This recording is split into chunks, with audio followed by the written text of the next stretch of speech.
Good evening, everyone. Welcome to tonight's Casa Grande study session. On the agenda tonight is our Community Services Department. Mr. Hardesty. Thank you, Mayor and Council. Haven't been up in front of you for some time, so it's good to see everybody. With any project we bring up, we always talk about the strategic plan if we can. Trails are listed specifically in the strategic plan. Tonight's focus will be more on the Casa Grande Mountain only.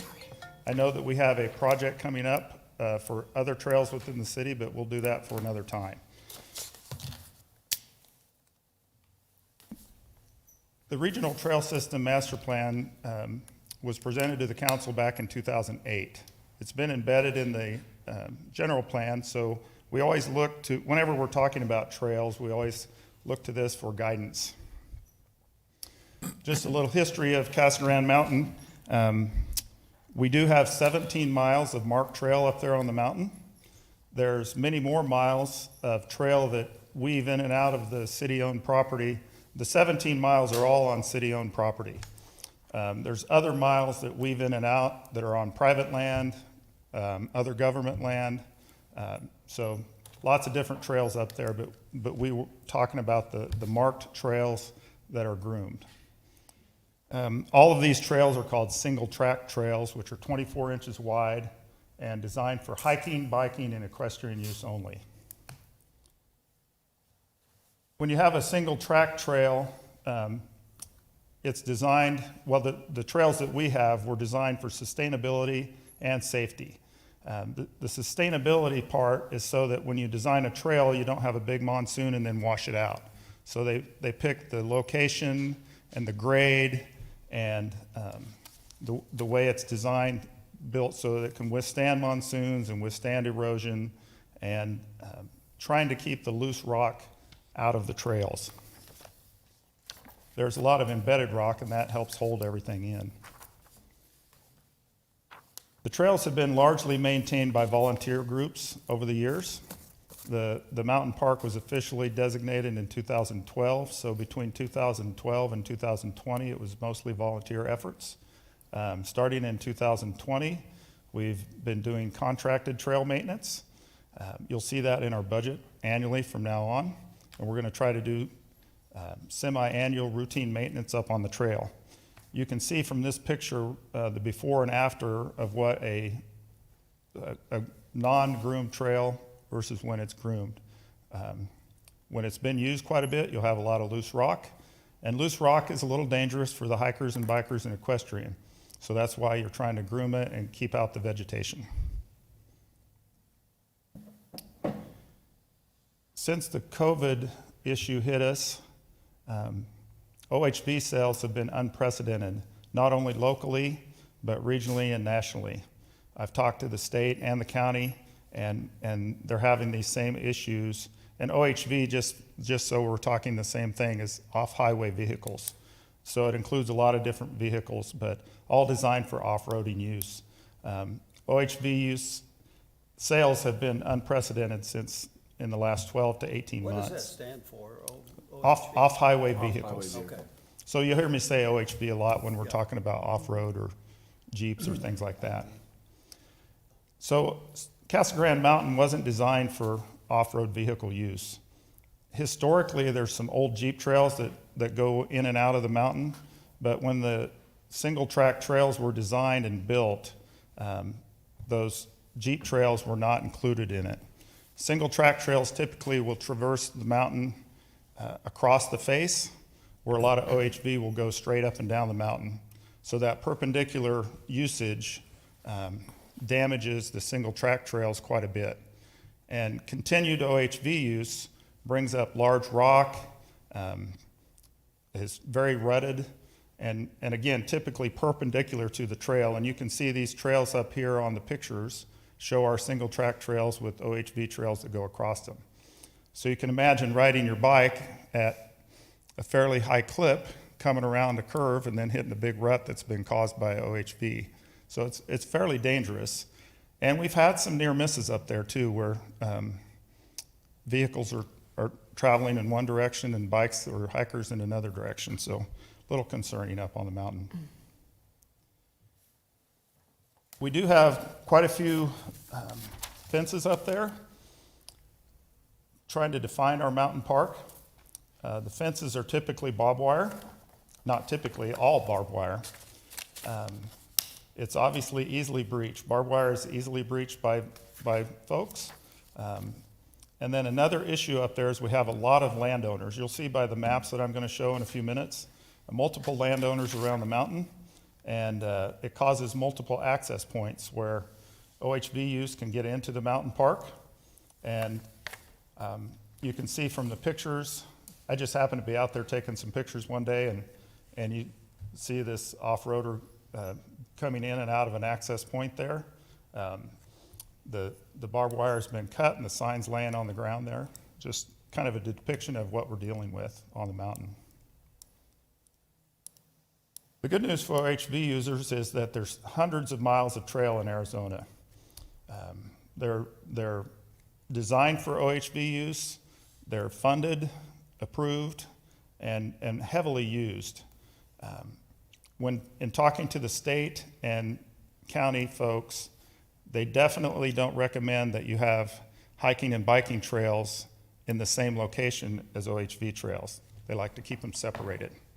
So that's what we're kind of talking about tonight, is Casa Grande Mountain really isn't designed for the off-road vehicle use. Another issue is the typical OHV area that has a lot of miles of trail. We just have a few miles of area that we could use. Now we have 17 miles of single track trail, but that 17 miles winds up and around the mountain. So we don't have 17 miles of off-roading opportunity up there. There's a good website on the state's Game and Fish that gives places to ride, rules, regulations, safety tips, all kinds of things for OHV users to use. This map is kind of the northern end of Casa Grande Mountain to orient yourself. All of those yellow dots represent the potential access points where people can get into the park. I'm sure that there's more out there. We're trying to define those every day. We spent the last few months traveling around. Some of them also defined our trailheads and things like that. But and this issue is not limited just to the city-owned property either. It's all over the mountain. Next map's going to show the southern end more of the mountain, all the different access points. So there's a lot of different landowners, a lot of different ways to get into the mountain. It's a beautiful place if you've been out there, but it definitely has some issues with all the different things we're talking about tonight. This is an overlay of the city-owned property up on the mountain. You can see we have kind of an odd-shaped piece. I think the next one will show also, we'll go back and forth between these two. The large purple area up there is the Dreamport Village project. It also includes, well, you can't see it very well. This map is 36 by 48 normally. I have a copy of it if you want to see it afterwards. But this shows all the different landowners and all the different uses up there on the mountain. The first one depicts really what the city-owned property is. So you can see there's, down in the bottom, there's Eloy city limits. Over on the far left is state land. The big purple area is military reservation. The green area is Casa Grande. The purple area up to the top right is the Dreamport Village area, and then privately owned land all around the mountain.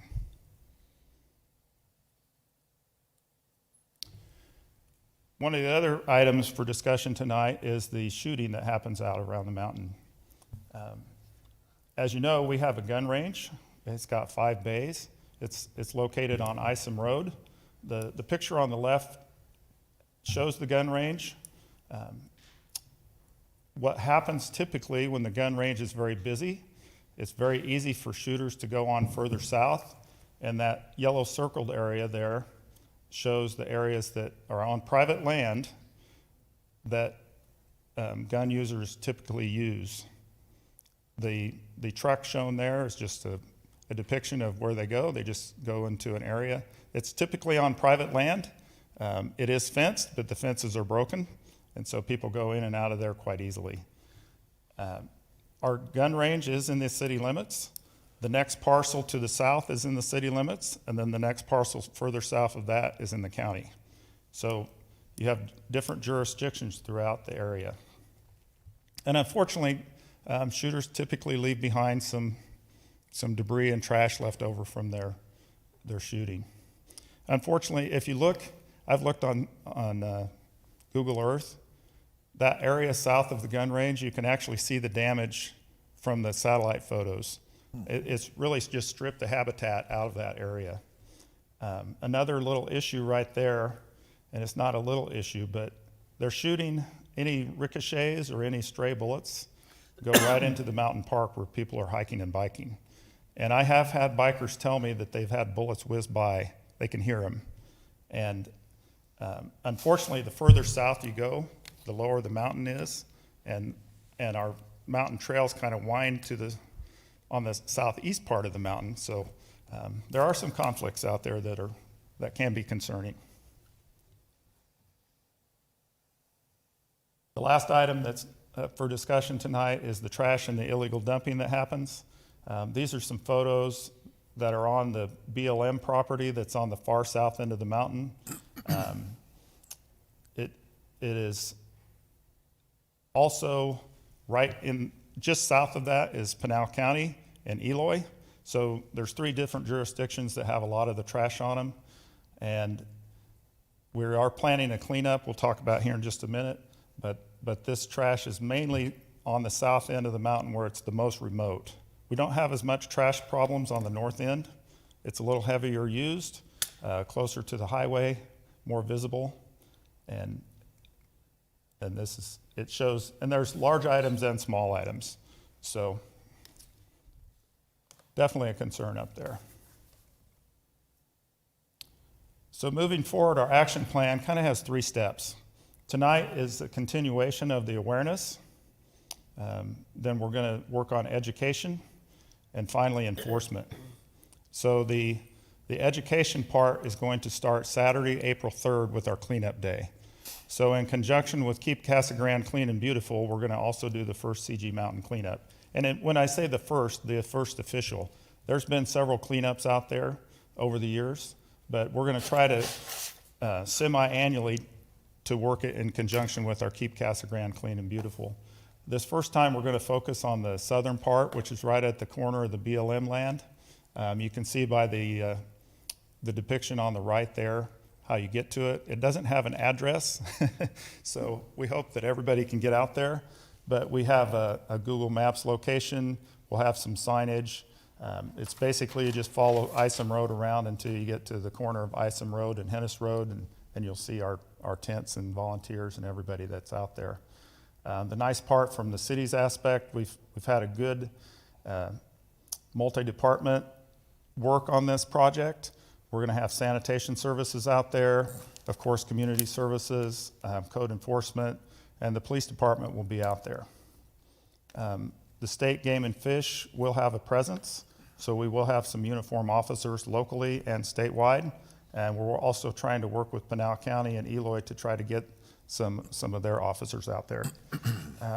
The education piece, we will be passing out, if they see that day off-roaders or shooters, they'll be trying to pass these items out that I've given to you, just to try to start the education process, and our guys through the social media will also be promoting those same educational pieces. After the April 3rd event, we will be planning to replace some of the broken down barbed wire fencing. The pictures that you saw that have the most trash and the most access there on the southern end, we're going to replace that with pipe rail fencing, which is obviously more permanent and more difficult to breach. And so that will be hopefully coming in the next few weeks. Following the pipe rail fencing, then we'll be doing increased signage and then the enforcement. Again, just some of our promotional items. That's really just this piece that's in a format that I can show you on a PowerPoint. One nice thing on it is when we do talk to the folks that are out there using, obviously it's an educational part. They may not know that they can't drive out there. And so we're going to show them places that they can join a club or go to the state's website and assist them in places that they can ride legally.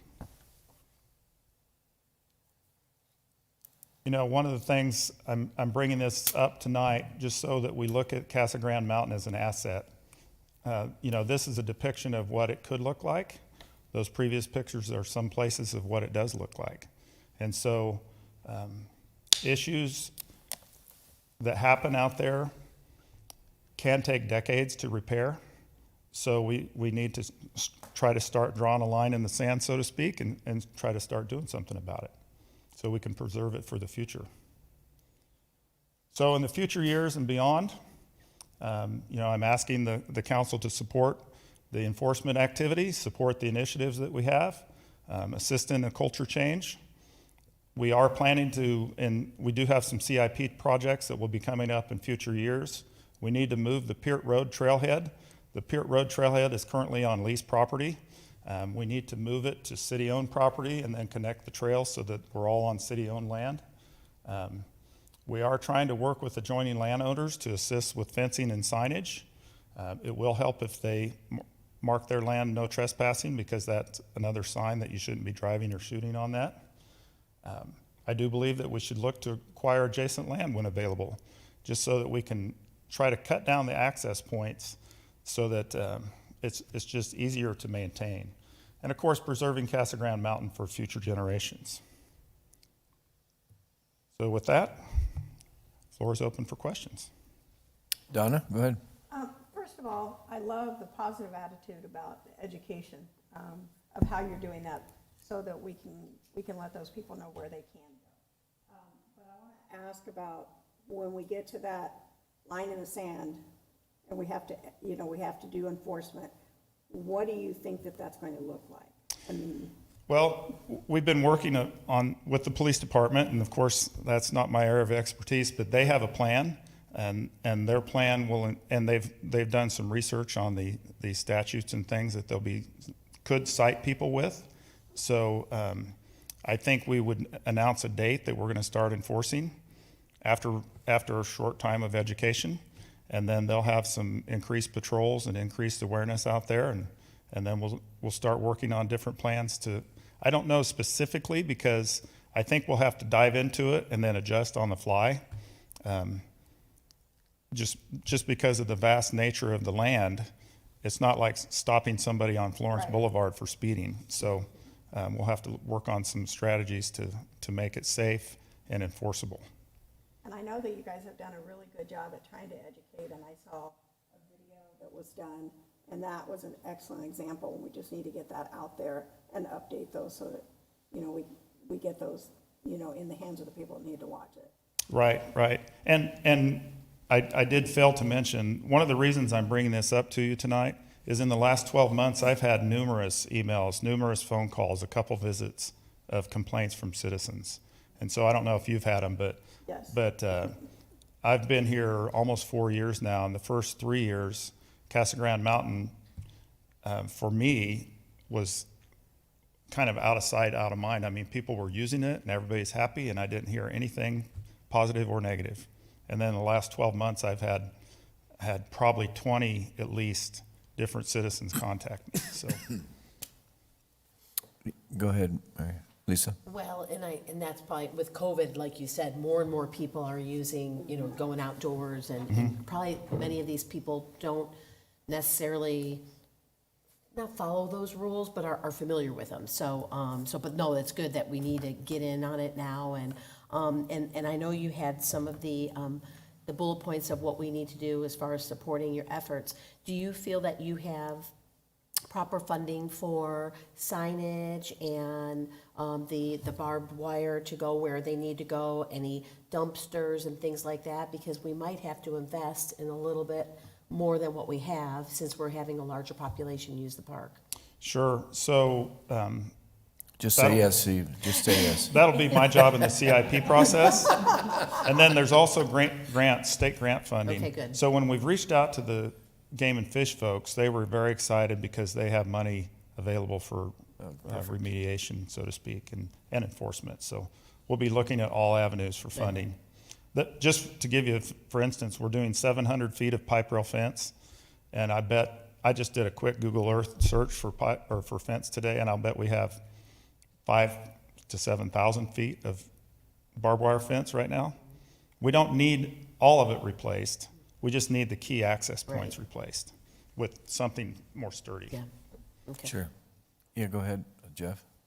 Hey, Steve, can you tell me where the nearest trail then to ride the off-road vehicles is in relation to our community?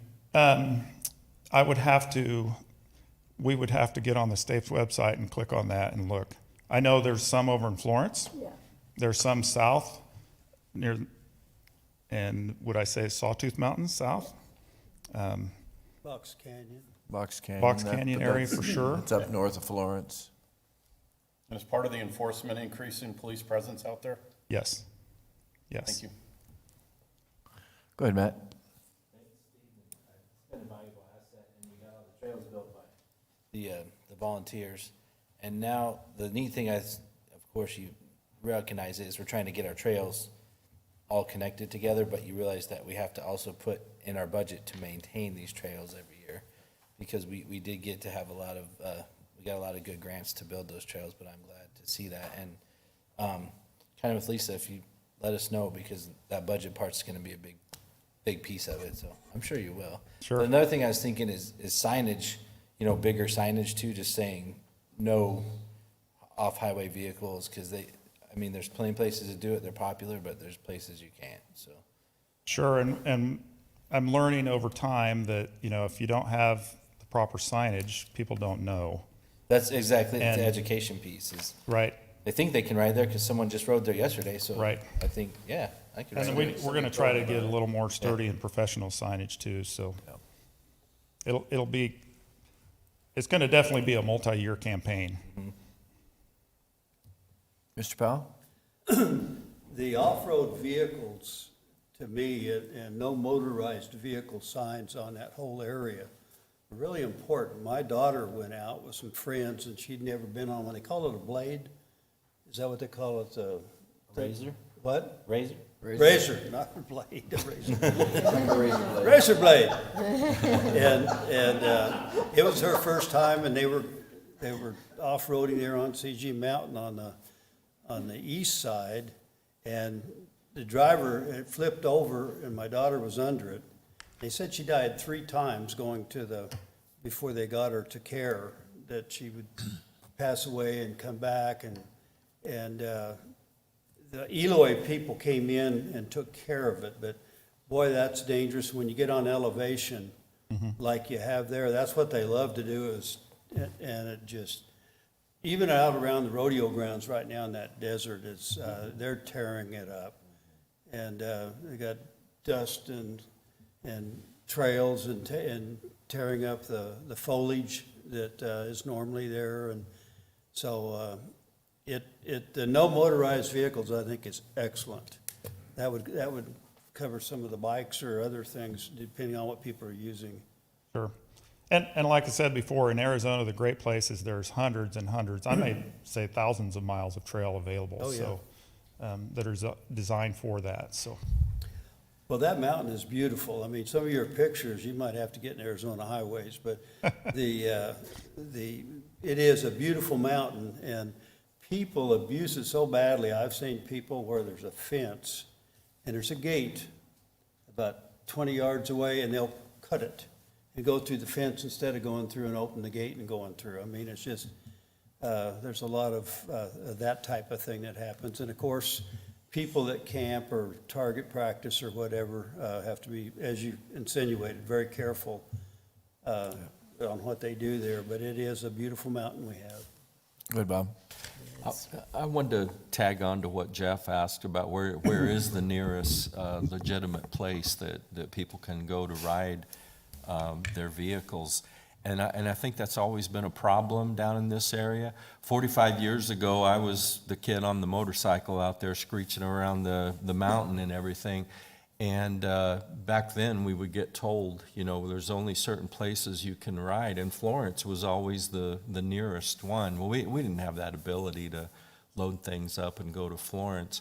It doesn't excuse it, you know, I don't want to say let's open it up because it will destroy it, but maybe on a side effort, we should see if there's anything we can do with the state to get an area established for those vehicles. The shooting range people are, I don't know, that may be a easier fix than the off-roaders, because there is a nice facility there, and they can be redirected to that. So I'm hoping that'll cure itself pretty quick. But anyway, if there's an avenue, and I don't know what that is, but if there's an avenue that we could try to establish a place where they can go. And I think a lot of these people are, they're driving them straight out of their driveway and heading for the mountain. You know, they're not loading them up to go someplace else. But I don't know. Years ago, there used to be some pits and stuff out there that we would ride in. Those may be fenced and signed as well. I don't know if there's any potential or not, but. Sure. I'll be happy to, Larry, I'll be happy to produce a list that you could email. Thank you. The list that'll be from our state folks, and then I'll ask the county and state to give some further advice, because there's some places that are not listed on their Okay. website, but they direct you to them, so. Okay, thank you. Steve, thanks really for this. Obviously, CG Mountain's important to everybody, and anytime anybody asks you if you need money, just tell them yes. I did have one comment on the shooting. Is our current shooting range adequate enough for the people and the number of people who use No. it? No. Okay, so what happens is it gets busy. It was a loaded question. Thank you for answering it. Is there any way to expand our shooting range so that we can get more people on it, and that might keep people from shooting, you know, wildly in the desert? Sure, and I don't think I have a good picture of the exact, And Where again, are- you had an aerial, but right, well, I'll have to do a little research there on where our land stops. it's just an idea. It's just an idea. I mean, maybe there's a way to acquire additional land right in there and expand it. If that's the case, and we can do that, might be something to look at. Sure. I had another question about the shooting areas, and Steve, I don't know the name of the features on the mountain, but the valley area, if you go around to the south and then back up into the mountain, there's kind of a valley in there. There was a cover, a manufactured cover that was back there, and a lot of people used to go back there to shoot as well. Do we have any control over that area, or is that even still there? That's on our land. I think I know exactly right where you're talking about. And there's some old roads that kind of come in and out of there. And the cover is gone. Okay. The concrete pad is still there. A lot of broken glass around it, so I can imagine where the shooting took place. Yeah. But Is that that- is definitely an area, honestly, that's an area that needs to be remediated. Okay, Because it's the broken glass is okay. definitely. I know it was a mess 20 years ago. Yeah, but the only way to get in there now is, on foot, which is easy to get in there. But there are some places that have been breached that's easy to drive a vehicle up over. So Okay. that's where we'll be looking at these key access points to try to limit that access for the Jeep roads that are crossing the trails. Okay. Matt? I heard in the 90s some kids used to go out there and drink beer at that place too. Did have a cover, I heard. But the other thing is with the shooting, and Larry and I have talked about it for years, and I'm glad to have a proponent, Mayor, because I don't know how many of you have gone out there. Ralph and I went out there, Councilman Ralph Varela, because he didn't really understand it. So I took him out there one day, and we shot safely at the range, and he really enjoyed it. And he had no idea how many people actually use that. But I don't know how many of you guys been out there on Saturday. Last time I drove by, I know exactly what you're talking about, because the range was packed, and on down was even more packed. So the other closest one, and people come from all over the state to come to ours because it's free and easy to use. Sure. So if you want any help. see And what we can have 5 bays out there, and there's 1 long bay, 2 50-yard bays, and 2 25-yard bays. So the long one's, I think, 100 yards, but, so it's kind of rifles, medium range, and Yeah, pistols. and then the model airplane club is across the street. Right. Correct. That's on our property, on city property, right, that they lease? Right, we have a lease agreement with And them. they've been very, very good. Oh, they take care of their stewards. property Yeah. very good, Of the land. yes. And then one more about the cleanup, I'm sorry. How are you publicizing this? We've just started publicizing it. You know, we'll have a press release out if it hadn't gone out already. We'll be publicizing it through all of our social media channels. We've also been reaching out directly to our volunteer groups and have gotten some moderate success with that. Obviously, word of mouth is going to assist in that, and then tonight's presentation is part of our I mean, we'll help a campaign. lot and get out to the clubs, service clubs in town, and I'm gonna share it with the youth commission, because they were asking to clean up something. I'm like, well, there you go. And there's miles of places to clean up. Yep. So if we have 40 people, it's great. If we have 240 people, we can find something to clean. But thank you. Mr. Powell? You know, one of the big issues is a backstop for that. And I've seen people that would put barrels up right at the foot of the mountain, and where people were and shoot at them. And that is one of the biggest things. You have to have some kind of a backstop to absorb that, so they can't shoot over it and try to destroy people, because that's been an issue for a long time. I've several times called, and I forget who was had your job at that point in time, but I told them what I was seeing and had them go over and check the barrel, and the National Guard still owns a huge amount of that area, so we don't really control it. We're there at their leisure right now. Yeah, in They their talked about area. at one time about giving that to us and trying to trade that for some property they had somewhere else, but it didn't come to fruition. So they never use it. They occasionally will, but when they use it, they want everybody out of the way, and so that's one of the things that comes with it is segueing with the National Guard and how they may want to use it. And their area is depicted in the light purple there, that rectangular piece. Utah-looking piece. Yes, Lisa? Well, you were talking about advertising. I just wanted to remind you to maybe call on the schools, the high schools. You know, I know Key Club, the clubs were always really active in the cleanups, and DECA and some of the cheer groups or whatever. I'm sure some of these sponsors would love to get their kids out and get them involved. So both high schools have Key Club, and I know they're really active. in it. And I know LaTanya will put out a press release, and she usually, that gets to all the schools, so goes at least to the principals, so hopefully they'll share. But Key Club is one to reach out directly. They would probably be good. Okay? Yeah, and there's a mountain biking club that we're going to be working Good. with, because they're That'd be users good. of it, and Bike shop. yes. Any other questions for Steve? Great, thank you. Thank you. Thank you. Thank you, Steve.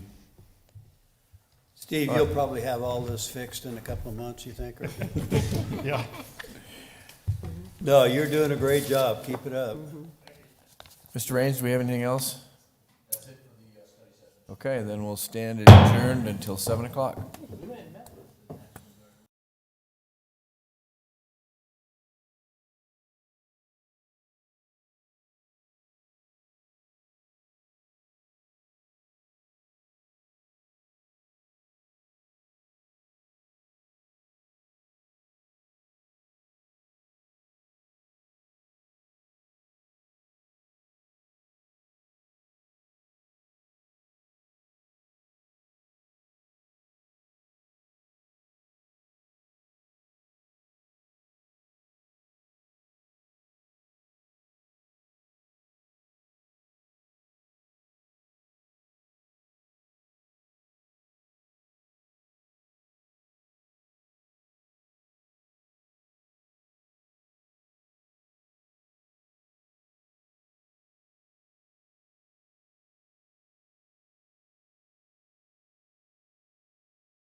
Father, as we come to you this afternoon, this evening, Father, we just ask, Heavenly Father, Lord, that you would give each and every one of these individuals wisdom, knowledge, guidance, Father, Lord, to do the work, Lord, that you have set upon each and every one of us, Father. Lord, you have ordained, Father, from the beginning, a set of rules, a set of tasks, Father, that we are to do. You have chosen each and every one of us, Father, according to your good pleasure. Father, we just ask that this evening, Lord, as we come to you, Father, Lord, that you would just bless each and every one here, Father. Lord, that you would just lay your hand upon each. Lord, may it be a blessing unto each one of them. Lord, and as they serve you, Father, may they be a blessing unto this community, Father, unto this nation, Father. Father, for all things, Father, that you have ordained, we thank you and we praise your holy name, Father, even for this. Lord, we just ask right now, bless us, keep us in your hands. Lord, we ask it all in the precious name of Jesus Christ, our Lord, our Savior. Amen. Amen. Please join me in the Pledge of Allegiance. I pledge Allegiance to the flag of the United States of America and to the republic for which it stands, one nation, under God, indivisible, with liberty and justice for all. Thank you.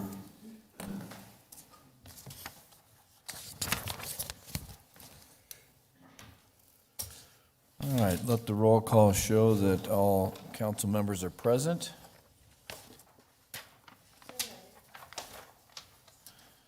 We have the minutes from previous meetings for tonight's approval. Mayor McFarland, I would move approval of the city council regular meeting minutes dated March 1st, 2002, and that we accept for the record the Planning and Zoning Commission minutes from February 11th, Cascran Youth Commission minutes from January 16th, and the Board of Adjustment minutes from August 11th as they're presented.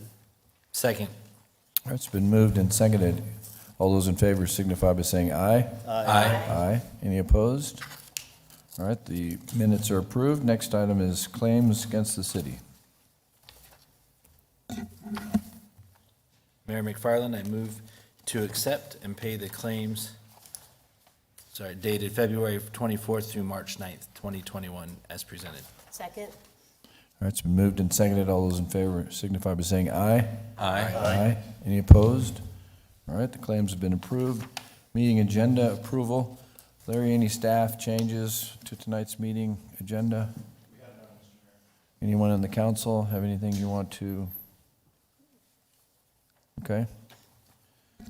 Seeing none, then I'll entertain a motion to approve tonight's agenda. Mayor McFarland, I move to approve the agenda as presented. Second?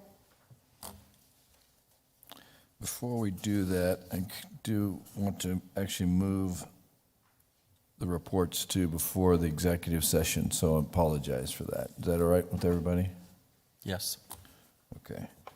So we'll move reports item N after, or just before item M. Do I need Okay. to, Can I get an addition to the, I move to approve the agenda as amended. Second. all right, it's been moved and seconded. All those in favor signify by saying aye. Aye. Any opposed? Okay, great. Agenda is approved. Move to item G, which is consent agenda. All items listed with an asterisk are considered routine matters and will be enacted by one motion and one roll call vote of the council. There will be no separate discussion of these items unless a council member or member of the public so requests, in which event the item will be removed from the consent agenda and considered in its normal sequence of the agenda. Anybody have anything you want to remove from the consent agenda? Mr. Powell? I would like to move G7. G7. Okay.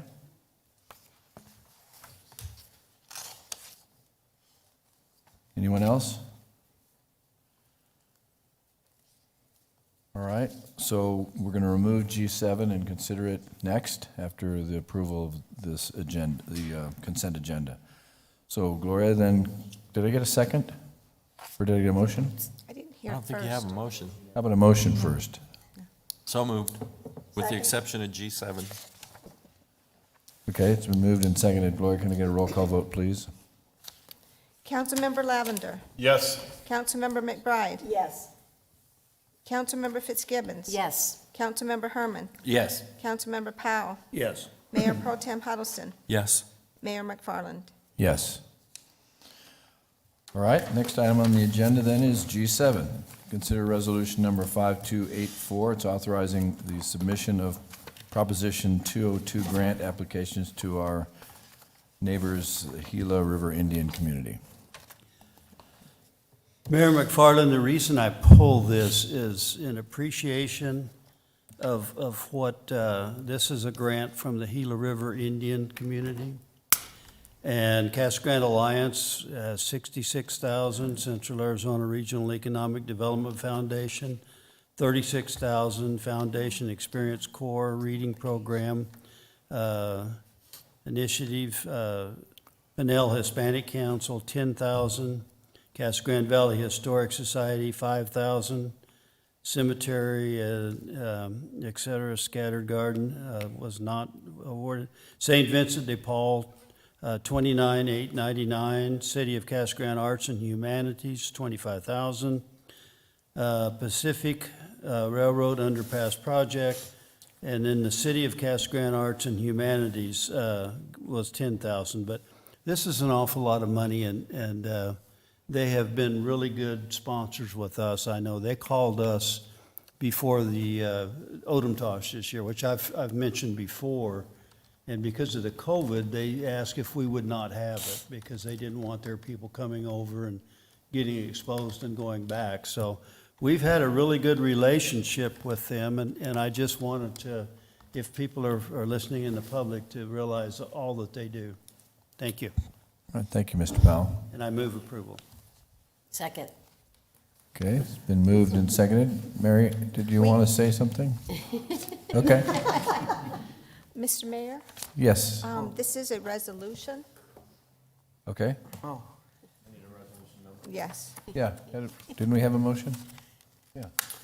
We haven't read the title. That's right, sorry, I need to read. Yes. Would you please give us a resolution number, please, Gloria? Resolution number 5284, a resolution of the council of the city of Casa Grande, Arizona, authorizing the submission of Proposition 202 grant applications to the Gila River Indian community on behalf of various agencies for the purpose of benefiting the general public for fiscal year 2021-22, authorizing the city manager to execute agreements with the Gila River Indian community for any grants awarded to the agencies, authorizing the city finance director to accept and disperse funds as necessary, and authorizing the transfer of budget authority.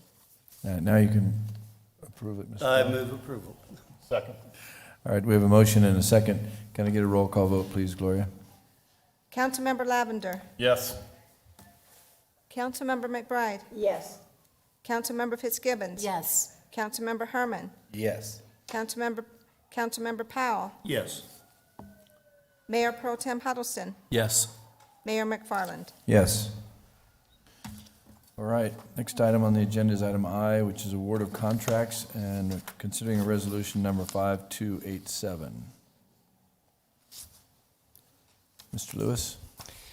Thank you. Staff recommends that the mayor and city council authorize the city manager to execute a purchase agreement or issue a purchase order to Tank Holdings Corporation in an amount not to exceed $41,969. And this is for the purchase of 350 replacement lids for our 300-gallon residential containers that we have in our alleys. We are asking permission to use the HGAC contract. This is a cooperative contract that we've used for many purchases over the years, and this does give us a competitive pricing for these types of materials. The lids themselves retail for $119.91 per lid. And just to give you an idea, a brand-new container would be right around $225 per container. So we use one of our accounts in our operating budget for the purchase of these materials, and right now we currently have a balance in that line item at $90,000. So we have plenty of money to cover the cost of this purchase, so I'd be happy to answer any questions. Does anybody have any questions? Kevin? Thank you, Kevin. All right, seeing none, then I'll call for a resolution number, please.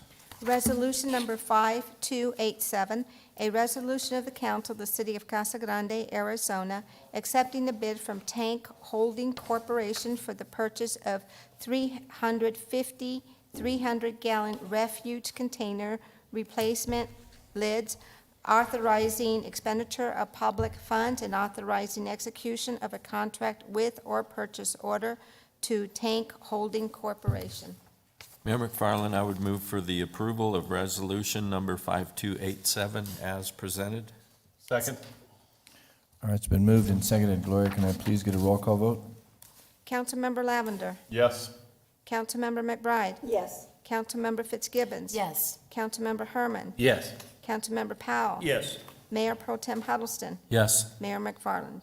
Yes.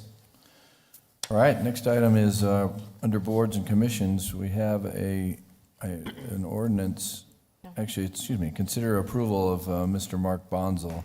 It's a reappointment of Mark. He serves on the Police and Fire Personnel Retirement Board. This is requesting reapproving him for another term, which will expire on April 4th, 2025. Mark's done a good job. He attends the meetings regularly, as do I, so he and I are on that same board, so. I think his previous boss, I don't. Mayor, I'd move to approve Mark Monzel. I'd also throw in a thank you. I don't know how many years it's been, but I'm guessing 15 or 20 years he's served on that board. I know he's been on it as long as I have, so. Thank you, Mark. And he was on it before I got there, so yeah, Mark's done a good job, so. Second. All right, it's been moved and seconded to reappoint Mark Bonzel to the Police and Fire Personnel Retirement Boards. All those in favor signify by saying aye. Aye. Any opposed? All right, and again, my thanks also to Mark for his service. Okay, well, next is reports. So I'm going to start over to my right. Bob, you want to go first? Mayor, the only thing I had was a thank you and a compliment on the State of the City address. It was entertaining, informative. I like the way that you incorporated all the department heads in giving a briefing on their department. I appreciated it, and I'm sure our citizens did too. That's all I have. Thank you. Thank you. Mr. Powell? I guess what I would report right now is the bill that we sent up and got passed by the House of Representatives. It comes up Wednesday morning, and or Wednesday after, I don't know. It comes up Wednesday. This week. And it looks really good if they can approve this. I think it had 54 for and 6 against when it went through the House of Representatives, and there's a lot less people in the Senate. But if we can get that passed, one of the things that I was just telling the mayor that the augmentation board here in Casa Grande finally they spoke. Because we need to do water from somewhere. We have to have a new source of water, and unless we can get the rains to pick up a little bit, it won't happen. So hopefully this will go to Washington D.C. The one thing that I had mentioned is that right now a lot of people like to do infrastructure politically, and a lot of jobs were lost. Well, if they do this and put in the pipeline, there's a whole bunch of pipe fitters that are sitting around, and there's a whole bunch of pipe sitting around. And so it might be a win-win that way. We'll have to wait and see, but as I say, I think it's pretty well covered with wanting to send this to Washington DC to be looked at. So keep your fingers crossed. Matt? We had a youth commission meeting this past Saturday at the rec center, which was a lot of fun. And they are doing a great job despite everything. And they're having a scholarship competition, and there's gonna be 3 $750 scholarships for juniors and seniors in the surrounding schools. The mayor gave it a good plug in the State of the City address. We appreciate that. And the theme of it is what is the heart of Casa Grande for you? So they're making some sort of presentation, essay, video about that. And they are gonna do the Day of Shredding next month. We're gonna hammer out the date pretty soon, and we'll let everybody know that. And I got the honor of judging the plein air event along with one of our youth commissioners, was a judge as well, and other people in the community. And it's still amazing what everyone does in one day painting, and it was astounding. So thanks, Gloria, and the Arts and Humanities and her department for putting all that together. It was a neat thing, and it had, despite the weather, which was a little cold, they still had 11 people participate, and people came from other communities as well. So 11 adults and 2 youths. So it was a lot of fun. Thank you for asking me, Gloria. That's all I have. Lisa? I just wanted to thank, Larry and the mayor, in your report, you gave an update on the fact that we won't be lifting our mask mandate right away. And I'm just grateful that we are holding off, we're in that home stretch right now. And I know, the governor has lifted some of the restrictions, but I'm glad we as a city decided to just hold off a little bit on that. I know people are very grateful. I'm sure many of you have gotten emails from people. And I think we're just getting so close. And so, I just thank all the efforts for Larry and the staff and the mayor for making sure that we're keeping our citizens safe. And it's so nice when you're in the community. For the most part, people are wearing masks still. There's not, not at the beginning when people were angry and fighting and didn't want to do it. I mean, it's kind of a routine now. And if we can just get it another month or two, hopefully we can get rid of them for good. I did go to a wedding this weekend, and they followed very strict guidelines. There was 50 people, and the tables were spaced out. There was 4 people to a table, and it was still a nice event. Of course, not the same, but it's nice to see that people are really following those guidelines still. And I wanted to thank, and I know Jeff he always gives the update on schools, but I really did want to thank the school, the administration and teachers, staff, everyone, because it's so nice to see these kids on the playground again. I live right by Saguaro School, and it's so nice. So many parents are grateful, employers are grateful that their employees have their kids safe in school. So just thank you to all the efforts that the districts have done for our community. It's nice to have them back. So I'm thinking we're, hopefully in a couple months we'll be in good terms here, move forward. Let's hope anyways. That's it. Just to go on what Bob said, Mayor, great job on the State of the City. I think we all received a lot of feedback that they felt that it was very entertaining, but it was very down to earth, and it was nice to see so many people involved in that. And I will say that you still got golf in the middle of your presentation, so I'm proud of you for that. Just a couple reminders.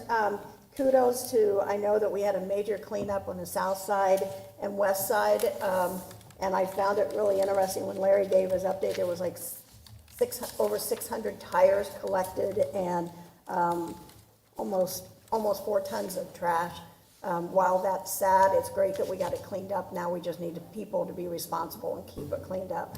And then Friends in the Library Big Book Sale starts next Monday, so please support this group. Go to the library, and they have tons of books. Get all the books you need for the next year. And then Street Fair, I was able to go down and kind of drive through the area. It was nice to see some people downtown. Saw a lot of people walking, and yes, they were responsible and had their mask on, so that was nice. It is again next Saturday, so you can have that. And Gloria, it was nice to be able to go down and see all the people outside painting, and it was cold, but it was really nice. So I'm looking forward to seeing all the pictures of the winners and stuff. So thank you for doing that. And that's it. All right, Mr. Lavender? Well, Mayor, I have the same comments that Bob and Donna. You made lemonade out of lemons. They canceled the event this year. But also I wanted to say thank you to Sun Life and our Recreation Center for hosting the COVID shots. I took my mom on March 3rd. The organization was fantastic. And just to see the excitement in all of their faces, and obviously, you know, driving my mom to and from there, and the relief that she has, being 81 and her husband being 88, that they provided this service was just touching. We are excited. We're on spring break this week, but we're excited the middle schools will be back 5 days a week. I enjoyed attending the chamber box breakfast with the mayor and Mr. Raines. Larry shared some of his college jobs, and some of his unique background. Larry, appreciated you sharing some of your careers that you've taken part in, so thank you. All right, thank you, Jeff.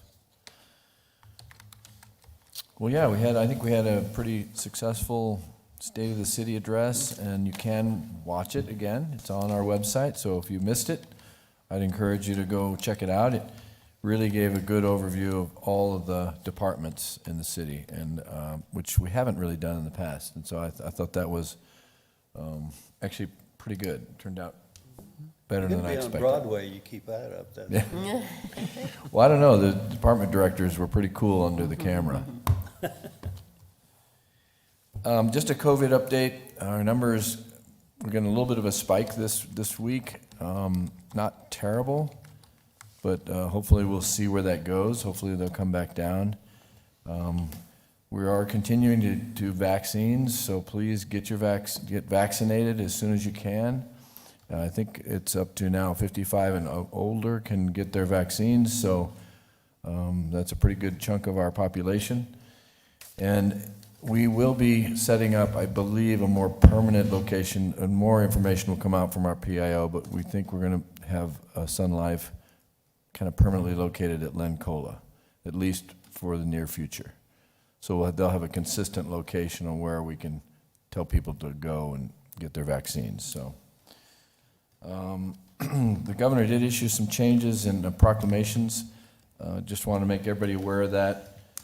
And it doesn't mean that masks are not required anymore. In fact, masks and distancing are still part of the proclamation and part of our proclamation. So we did lighten up a little bit on our events. So if there is an event that's over 50 and it's a public event, you do need a mitigation plan to submit to the city. But we are accepting those, and we will review them. And if you need an example of some of those mitigation strategies, you can go online to our city website and just type in mitigation strategy, and you'll find some examples. So that should help somebody if they're interested in setting up some sort of event.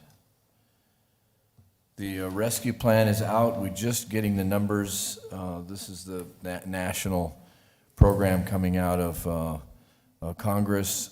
A lot of questions still on what it can be used for, but we're getting a little more clarification each day, and as that becomes available, we'll certainly share that with everybody. But it is a pretty sizable amount of money that's coming into the state as a whole. So let's see, Pinal AMA stakeholders meetings, we continue meeting, and I think there's some good work that's come out of that. Larry and I were part of that last week. I also had a meeting with the Arizona Water Company and a couple of our staff. We went up to visit Stephen and myself went up and visited the water tower. If you've never been up to the water tower off of Thornton Road, it's huge. It's big. It's very large. It's going to be a very large canvas with whatever we decide to do, but I'm pretty excited. I know the Heritage Commission has volunteered to kind of take that on, so that we'll have them kind of leading the charge. And again, as more information comes, we'll get back to everybody. We continue to work with Arizona Water on a water resource plan as well. That includes a mitigation plan and an acquisition strategy and a conservation strategy. Those are the three main components to that. We got a little closer to that this last week. Again, meeting with them and studying some way to optimize the relationship between Arizona Water and our water company to get water to Copper Mountain. So that continues to be one of my major focuses. And then single-family building permits. We continue to show some really good numbers. In fact, through January and February of 2021, we had 109 new permits in January and 95 new permits in February. So those are huge increases over the year before where we had 77 and 68. So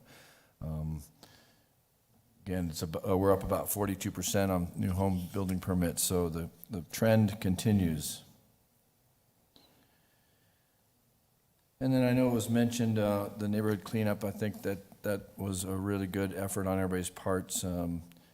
You forgot to mention 6 appliances, 1 refrigerator, and 1 air compressor. So anyway, thank you for everybody who did show up for that and was out there to help clean up our city. I think our blight removal and our programs that which are part of our strategic plan continue to work and give our city some good direction in terms of that effort. I did want to let people know that we do have a CAC regional training facility, which I'm not sure everybody knows about it, but it's a new technology training center that's at CAC. That ribbon cutting is going to be Wednesday, March 31st, and you are all invited to that. It's at 9 a.m., so if you mark your calendars for that. And then don't forget, I know Steve mentioned it, Stephen Hardesty, but the CG Mountain cleanup is Saturday, April 3rd at 7 a.m., so I expect to see everybody there. Mr. Powell said he already participated, so. All right, that's all I have. I do one quick thing on boards and commissions. We've had some great volunteers, and I really want to thank them for stepping up. Donna and I had, I think, 6 interviews tonight, 5 or 6, somewhere in there. And so some good candidates, we think, for some of the openings in our boards and commissions. If you are interested in any of those boards and commissions, please keep an eye out for the city website. And they're usually posted, and you can fill out an application and get on one of our boards and commissions. Now, I do want to give a shout out to Donna. She's done a lot of work on organizing our boards and commissions. We're going through a whole revamp. Most of these haven't been touched in probably since the early 90s, late 80s, some in the 70s. So there's some inconsistencies in them. There's different terms, there's different term limits, anyway, it's a kind of a hodgepodge of things, and Donna's doing a really great job in organizing that. And so we're going to also combine a couple boards, so we'll give you more information when it's kind of all solidified. And Brett, she'll be calling you. So there, see, he knows now. When you're done, Mayor. I'm done, Mr. Powell. Go ahead. I just you talked about how big that water tower was. My first date with my wife, we bought a bottle of wine and we went up there to watch the sun go down, and we were sitting there and had flowers I handed her. Here came a policeman up. You can't be up here, sir. She went out with me again, though, so that was good. All right, well, thank you. Anybody have anything else before we adjourn for executive session? All right, seeing none, then do I need a motion to adjourn? I do. Can I get a motion to adjourn, to go into executive session? So moved. Second? All right, it's been moved and seconded. All those in favor say aye. Aye. Aye. Any opposed? All right, we are in executive session. Thanks, everybody, for coming tonight.